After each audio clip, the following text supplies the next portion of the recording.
Right now in South Korea, we are diving headfirst into a story that is less about fairy tales and more about, well, the brutal, often hilarious logic of the modern dating market. It is a tale that perfectly encapsulates the head-scratching complexities of love, money, and the ever-ticking biological clock in a hyper-competitive society. It is a phenomenon that has more people scratching their heads in bewildered disbelief than finding genuine soulmates, turning what should be a journey of the heart into a high-stakes economic gamble. So, let us paint the picture, just as it is, no frills, no fancy metaphors, no sugarcoating. We have a woman, let us call her Ji-hyun. She is perfectly pleasant, maybe even a little charming, the kind of person you would genuinely enjoy a coffee with, someone with depth and character. She is in her late 30s, a stage of life where many are looking to settle down, build a future.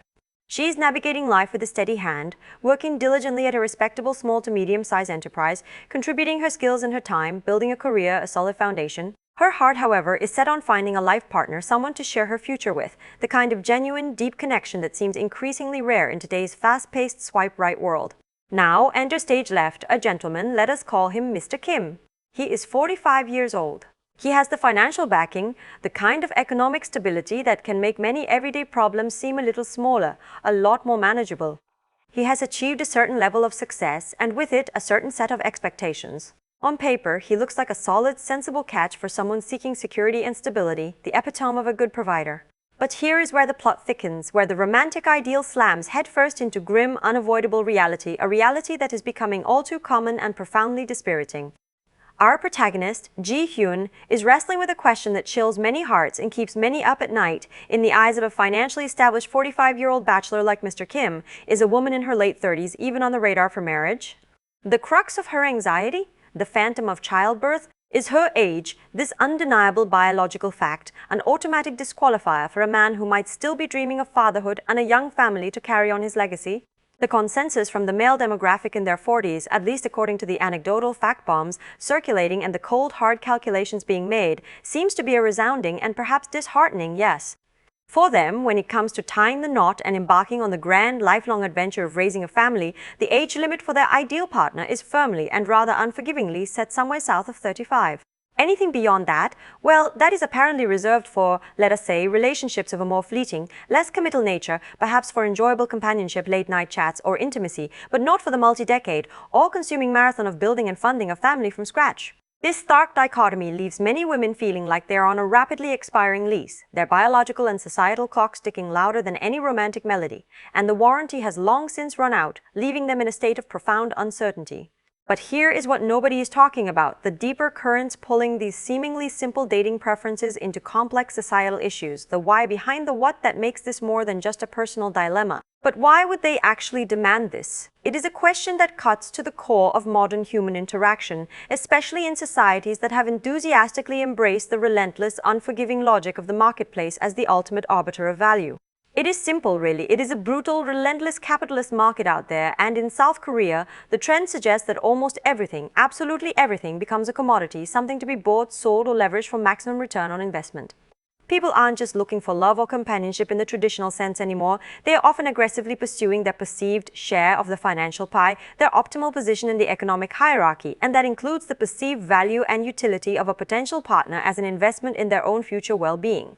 And when we talk about Korean women and these specific demands or perceived limitations in the dating sphere, the ultimate problem, the fundamental absurdity that arises, often boils down to their very being, their perceived value in this hyper-commodified, hyper-competitive world.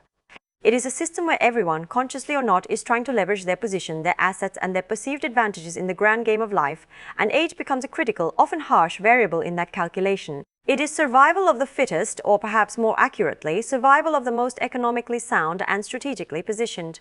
You are not just picking a partner, you are optimizing your life's balance sheet, making a shrewd financial decision disguised as romance. And this is where it gets genuinely disturbing, revealing the cultural context that fuels this whole dynamic and makes it so potent. So what does this intense, market-driven approach to relationships actually look like on the ground in Korea? It means that societal pressure to marry by a certain age, usually the late 20s or early 30s for women, is immense, almost suffocating. Failure to do so isn't just a personal disappointment or a quiet regret, it is often perceived in this transactional framework as a fundamental failure in the grand economic game of life, a loss on your personal ledger. So, a woman in her late 30s, even with a good career, a stable job at a respectable SME, is often perceived as unsold inventory in this dating market, a product past its prime selling window.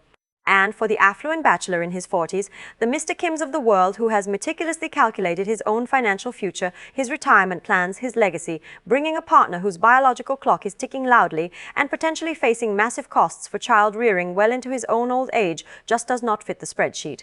It is less about genuine emotional connection, shared dreams, or the romantic ideal of happily ever after, and more about meticulous risk management and asset protection. Think of it like a savvy investor. You would not pour millions into a venture with a rapidly diminishing projected return and significant long-term liabilities, especially when your own golden years are on the horizon and you are looking to cash in your chips, would you? This is not unique to Korea, of course. We see strikingly similar dynamics playing out in countless other societies, a global echo of the same pressures.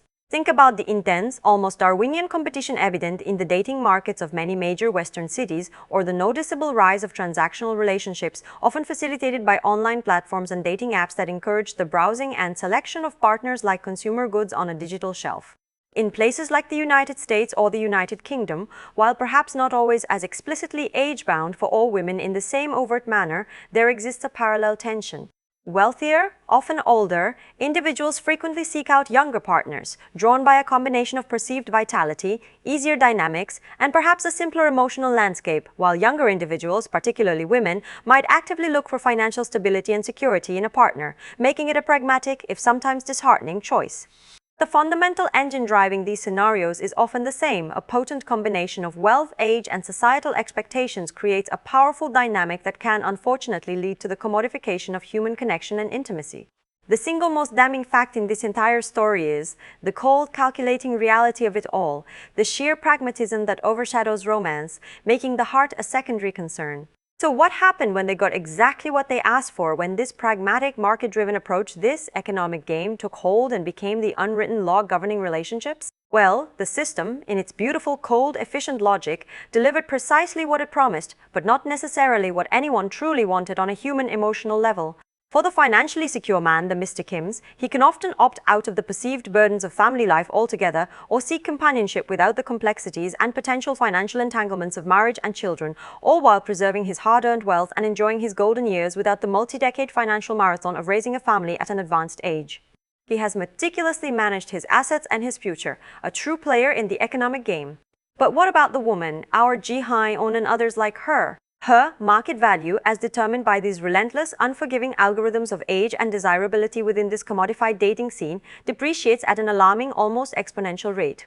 She is left facing a future of romantic scarcity, potentially overlooked for marriage and family by the very men who dictated these terms, the ones who valued a younger biological clock over life experience, emotional maturity, and genuine partnership. It is a hypocrisy that is almost poetic in its cruelty, a grand societal irony playing out on a massive scale.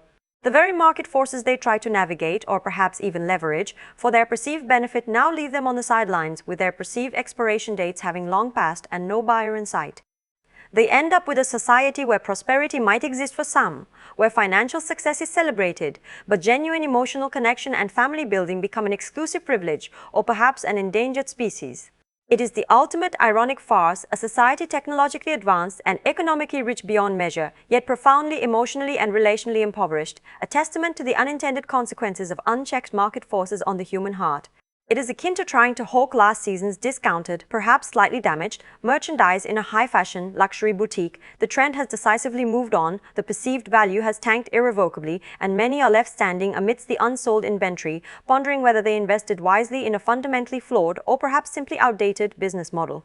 Ultimately, the cold, relentless, and seemingly impartial logic of capitalism, with its insatiable demand for efficiency, growth, and profit maximization, proves itself remarkably adept at transforming even the most profound and intimate human aspirations, the deep-seated yearning for connection, for belonging, for family, for true love, into mere entries on a vast, impersonal, and unforgiving balance sheet where emotions are liabilities and commitment is a capital expenditure with uncertain returns. It is a world where the heart is just another asset to be managed, or perhaps a debt to be avoided at all costs, leaving a landscape dotted with islands of lonely prosperity.